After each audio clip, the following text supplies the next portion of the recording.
वही last term पे मैंने आपको पढ़ाया था कि करंट कैरिंग सर्कुलर कॉइल के सेंटर पे जो मैग्नेटिक फील्ड होती है उसका फॉर्मूला होता है mu naught upon 4 pi I by A into 2 pi mu naught upon 4 pi I by A into 2 पाई। ठीक है, अब उसी चीज़ को मैं आगे बढ़ा रहा हूँ कंटिन्यूएशन में। ठीक है, हाँ जी, तो क्वेश्चन कर लेते हैं। क्वेश्चन है एनसीईआरटी का 4.1 यानी चौथे चैप्टर का पहला सवाल। एनसीईआरटी 4.1 उसमें देखिए क्या लिखा है। लिखा है a circular coil of wire consisting of 100 turns each of radius 8 centimeter carries a current of 0.40 ampere. What is the magnitude of magnetic field intensity B vector at the center of the coil? तो पहली बात circular coil है जिसमें number of turns की संख्या 100 दे रखी गई है। हर कॉइल का जो रेडियस है R वो 8 सेंटीमीटर बोले तो 0.08 मीटर हो गया। जो करंट उसमें फ्लो कराई गई है वो 0.40 एम्पियर है। तो हमें सिर्फ magnitude of magnetic field intensity निकालनी है। अगर आप क्वेश्चन लिखें तो मैग्नीट्यूड शब्द को प्लीज अंडरलाइन। ठीक है, तो मैग्नीट्यूड ऑफ मैग्नेटिक फील्ड निकालनी है। अच्छा, आप लोग लिखेंगे ना? लिखिए लिखिए, मैं क्वेश्चन बोल रहा हूं। A circular coil of wire consisting of 100 turns, circular coil of wire consisting of 100 turns, each of radius 100 turns, each of radius 8 centimeter, each of radius 8 centimeter carries a current of, each of radius 8 centimeter carries a current of 0.40 ampere, 0.40 ampere, full stop. What is the magnitude of magnetic field intensity? What is the magnitude of magnetic field intensity B vector? What is the magnitude of magnetic field intensity B vector at the center of the coil? At the center of the coil. Of the coil. चलिए solution पे आते हैं। Number of turns आपको 100 दे रखा गया। R की value 8 centimetre बोलो 0.08 metre, I की वैल्यू 0.40 एम्पियर। मैग्नेटिक फील्ड निकालनी है। फॉर्मूला क्या होता है magnetic field at the centre का? वो होता है mu naught upon 4 pi I by A into 2 पाई। इसलिए B की वैल्यू हाँ इंटू N भी करना पड़ेगा क्योंकि नंबर ऑफ टर्न्स आपको दिए गए। ठीक है, तो हाँ जी, ये 10 टू द पावर -7 हो गया। I का वैल्यू 0.40 हो गया और A का वैल्यू 0.08 हो गया। 2 पाई, चलो 3.14 कर लेते हैं इसको, इंटू 2 पाई की वैल्यू 3.14 हो गई और नंबर ऑफ टर्न्स हो गए 100। जब सॉल्व करेंगे तो B की value 3.14 into 10 to the power -4 tesla आ जाएगी। नोट करिए। चलिए अब आगे देखते हैं। ये जो आपका फॉर्मूला था, अगर इसको थोड़ा सा हम डिटेल में एनालाइज करें तो आपको कुछ नए फॉर्मूले में बता सकते हैं। चलिए देखते हैं। जब करंट कैरिंग कॉइल को हम देखते हैं सेंटर उसका, तो अगर देखा जाए तो उसकी अगर रेडियस A है ना, करंट ऐसे I फ्लो कर रही है, तो जो मैग्नेटिक फील्ड हम लोग सेंटर पे लिखते हैं वो mu naught upon 4 pi I by A। अभी सोच रहे हो सर बार बार एक ही बात बता रहे हैं, नहीं, इंटू 2 पाई करते हैं। आप नोटिस करिए कि इस करंट ने कितना एंगल सेंटर पे सबटेंड किया, दैट वाज 2 पाई, राइट। तो करंट ने सेंटर पे जितना एंगल सबटेंड किया है वो एंगल तुम्हारा 2 पाई है। आई बात समझ में?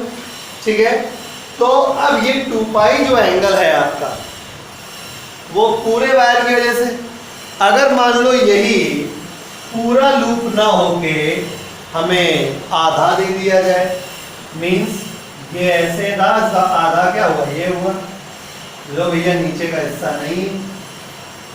अब कह दिया जाए सेंटर पे निकालो, रेडियस अब भी वही है, करंट भी वही है, सब कुछ वही है। तो अब यहाँ पे एंगल कितना बचा, पाई। करंट के सामने वाले एंगल की बात होती है हमेशा, ठीक है। तो क्योंकि यहाँ पे थीटा इक्वल टू 2 पाई है, यहाँ पे थीटा इक्वल टू पाई है, तो फॉर्मूला यहाँ पे मैग्नेटिक फील्ड का जो बनेगा, सेंटर ऑफ कर्वेचर की बात कर रहा हूँ, वो mu naught upon 4 pi I by A into pi. अगर हम फिर से बात करें, अगर ये सेंटर है और हमसे ये कह दिया जाए कि भाई ले समझ गए, क्वाड्रिलेटरल पार्ट मतलब सॉरी क्वाड्रेंट मतलब क्वार्टर पार्ट, क्वार्टर, ठीक है। ये आई है और ये ए, ये सेंटर ओ है, ठीक है। तो अब क्या होगा, मैग्नेटिक फील्ड का formula mu naught upon 4 pi I by A होगा, लेकिन अब की बात पाई बाय 2 होगा, क्योंकि एंगल सबटेंड हुआ पाई बाय 2 थीटा बराबर। तो कवि ये कहना चाहता है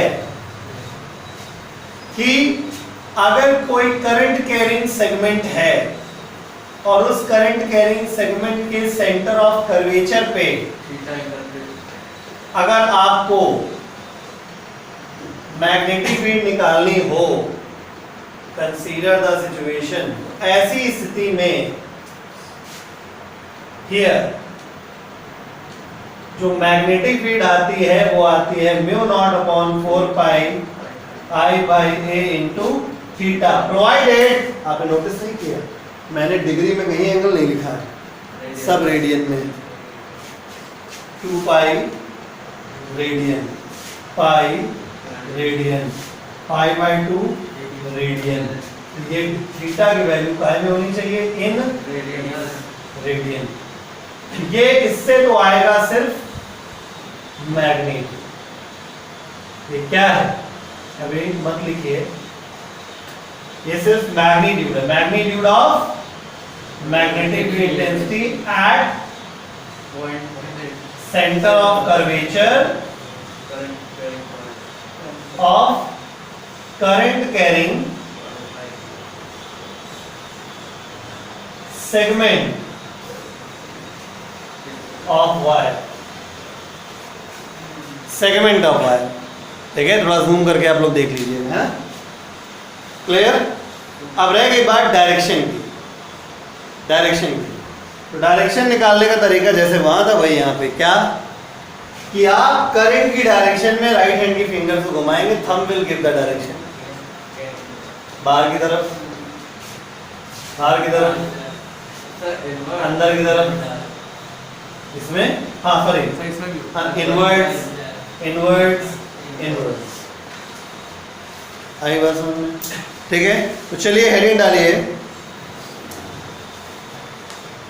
ये बेसिकली एप्लीकेशन नंबर 4 है बायो-सेवर्ट लॉ का, लेकिन ये अलग बात है कि इसका डेरिवेशन हमें नहीं करना है, डायरेक्टली ये फॉर्मूला पढ़ना है। तो हेडिंग डालिए, application number 4 of Biot-Savart law, application number 4 of Biot-Savart law colon, application number 4 of Biot-Savart law colon, application number 4 of Biot-Savart law colon, expression of magnetic field intensity, expression of magnetic field intensity due to current carrying circular segment of wire, due to current carrying circular segment of wire due to current carrying circular segment of wire at the center of its curvature, या at its center of curvature, जैसे भी लिखना चाहें, at its center of curvature। तो आप क्या करेंगे, सबसे पहले इतना नोट करिए आप, इतना जो नीले बॉक्स के अंदर है, जो नीले बादल के अंदर है, इतना नोट करिए पहले। अब लिखिए मेथड ऑफ फाइंडिंग डायरेक्शन। वैसे तो आप जानते हैं लेकिन फिर भी लिख लो फटाक से। Method of finding direction of magnetic field intensity. Heading डालिए method of finding direction of magnetic field intensity. Method of finding direction of magnetic field intensity.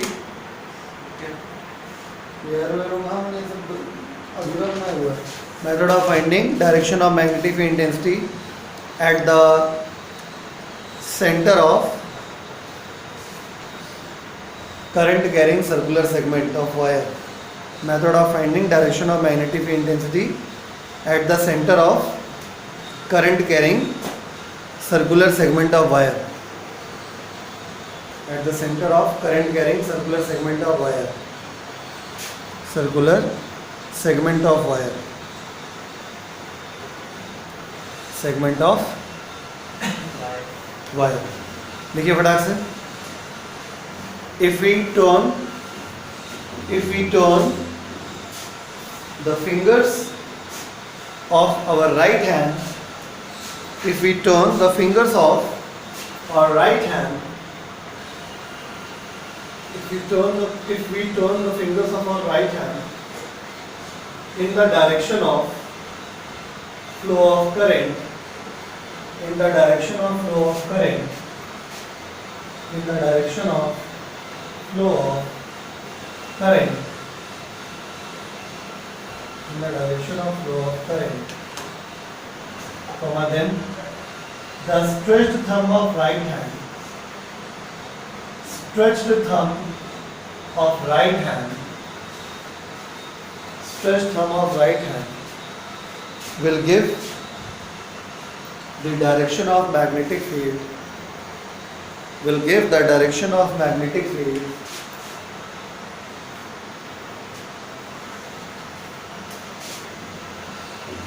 direction of magnetic field at the center of current carrying circular segment of wire. Current carrying circular segment of wire. अब ये 3 example note कर लीजिए।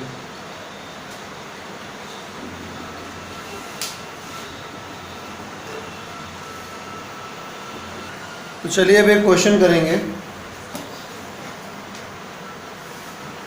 Question में theory नहीं लिखवाऊंगा, मैं direct आपको situation देता हूँ। 2 सवाल आपको करने हैं, ठीक है? आपका कंसेप्ट क्लियर हो जाएगा, हम लोग आगे बढ़ जाएंगे। इस टॉपिक के ऊपर बेस्ड पहला सवाल। क्वेश्चन ये है कि इस प्रकार का एक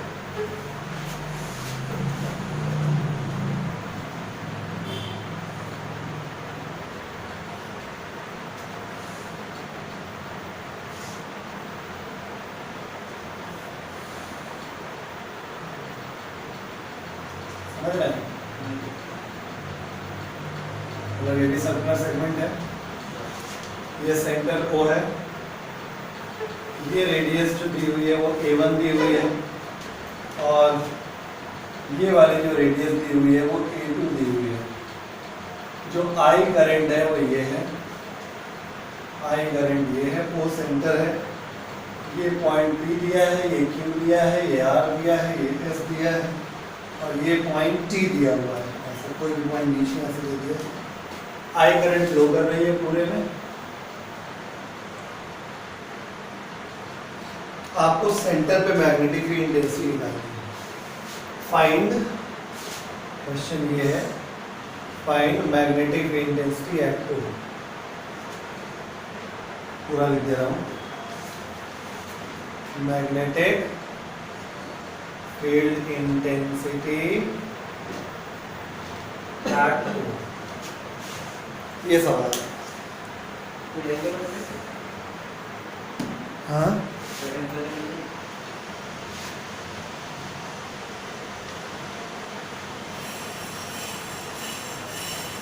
हाँ, ये एंगल भी गिवन है, ये एंगल अल्फा रेडियन गिवन है। करिए, चलिए हम ही बता देते हैं।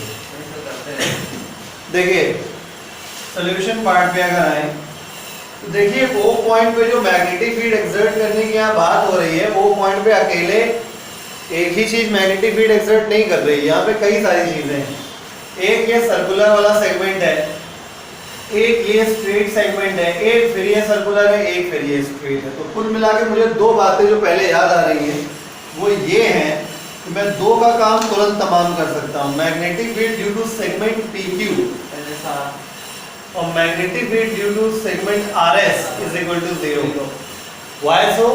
क्योंकि करंट के अगाड़ी और पिछाड़ी अगर कोई पॉइंट पड़ता है सिद्धांत में तो मैग्नेटिक फील्ड 0 हो जाती है, हमने सिखाया था। तो दो सेगमेंट का काम तो तुरंत है, जड़ से समाप्त हो गया। अब बात बचती है किसकी? इस वाले सेगमेंट की, यानी magnetic field due to PTS या STP। करंट ऐसे जा रहा है ना, STP, तो फॉर्मूला हो जाएगा। अच्छा, STP वाले पोर्शन के लिए एंगल कितना हुआ? 2 पाई माइनस अल्फा, ठीक है, और RS वाले के लिए अल्फा हो जाएगा। तो फॉर्मूला हो गया म्यू नॉट अपॉन 4 पाई आई। STP वाले पार्ट की रेडियस कितनी है? A1। समझ पा रहे नहीं समझ पा रहे? ये अगाड़ी वाले ये पॉइंट इसके पिछाड़ी पड़ गया और इसके अगाड़ी में आ गया, इस वजह से ये 0 हो गया। अब ये सर्कुलर सेगमेंट है, पूरा सर्किल तो है नहीं, तो सबसे पहले देखना पड़ेगा करंट के सामने कितना एंगल बन रहा है। तो कटा हुआ पार्ट में अल्फा था, तो बचा हुआ पार्ट 2 पाई माइनस अल्फा हो गया। फॉर्मूला होता है mu naught upon 4 pi I by A. Radius होती है उस सेगमेंट की, तो यहाँ पे A1 है और into angle 2 pi minus alpha. बात अभी खत्म नहीं हुई है, डायरेक्शन भी बाकी है। तो करंट की डायरेक्शन ऐसे जा रही है, देखिए थंब किधर जाएगा? अंदर। ये डायरेक्शन हो गई इनवर्ड्स।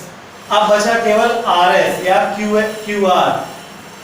हाँ QR, तो magnetic field due to segment QR equal to mu naught upon 4 pi I by A2, I by A2, और यहाँ पे एंगल कितना बन गया? अल्फा। ठीक है, हमने वैसे एक बार आपको पढ़ाया है प्रीवियस लेक्चर्स में कि अगर सेम सेंस ऑफ करंट रहती है तो टेंशन लेने की बात नहीं, सबकी डायरेक्शन ऑफ मैग्नेटिक फील्ड भी सेम आती है। ठीक है, इसमें भी ऐसे ही है, इसमें भी ऐसे ही है, इसमें भी अंदर ही आएगी मैग्नेटिक फील्ड। ये कुल मिला के क्रॉस हो गया। ठीक है, तो हमने क्या सिखाया आपको कि बाय प्रिंसिपल ऑफ सुपरपोजिशन और वेक्टर सम क्या हो जाएगा? मैग्नेटिक फील्ड को पॉइंट पे जो आएगी 0 plus 0 plus mu naught upon 4 pi I by A1 into 2 pi minus alpha plus mu naught upon 4 pi I by A2 into alpha. इस प्रकार से म्यू नॉट अपॉन 4 पाई और I इतना तो कॉमन हो गया, बाकी 2 pi minus alpha upon A1 plus alpha upon A2। अब इससे ज़्यादा सॉल्व हो नहीं सकता, तो डायरेक्शन किधर आएगी? इनवर्ड्स। ठीक है, छापिए। चलिए अगला सवाल करिए।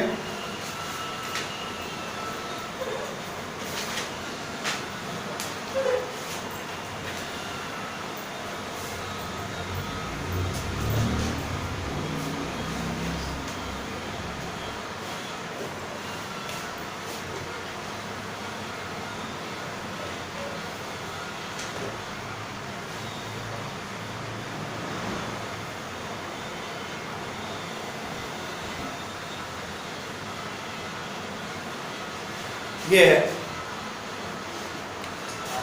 ये पॉइंट है P, ये Q, ये R और ये S। ठीक है, जो करंट फ्लो कर रही है वो इस ऑर्डर में फ्लो कर रही है।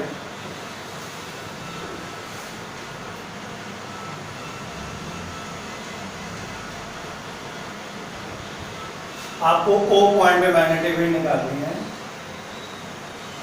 जो इस पार्ट का रेडियस है A1 और जो इस पार्ट का रेडियस है वो A2।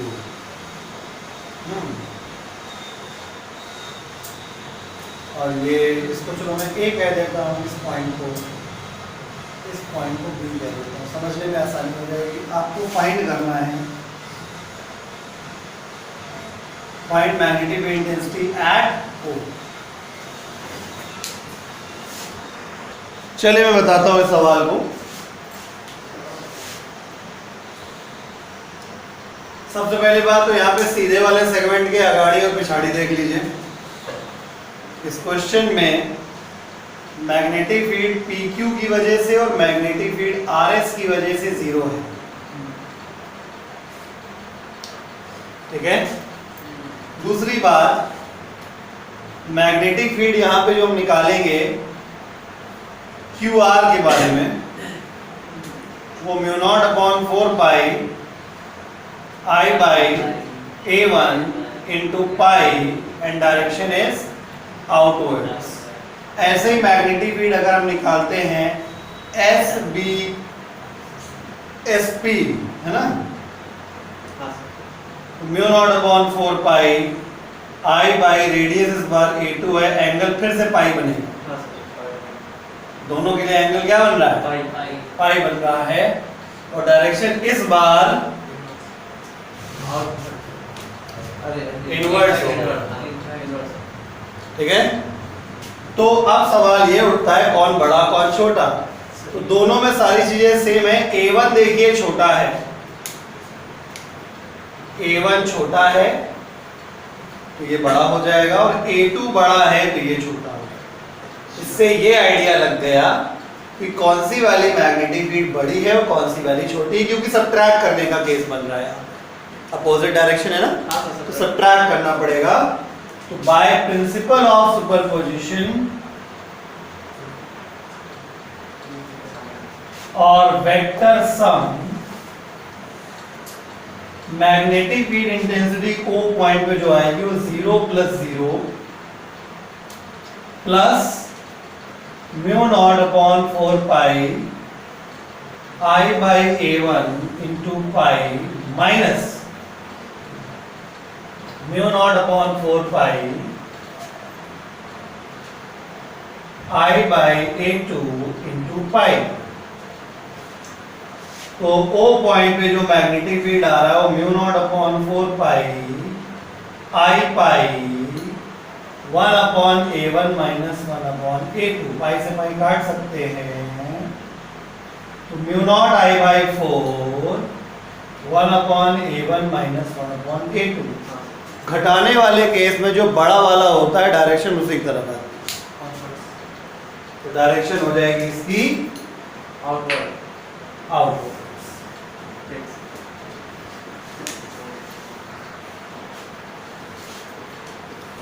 तो इस प्रकार से कई सवाल दिए जा सकते हैं। अब बारी आ गई है एम्पियर सर्किटल लॉ पढ़ने की। ठीक है, एम्पियर सर्किटल लॉ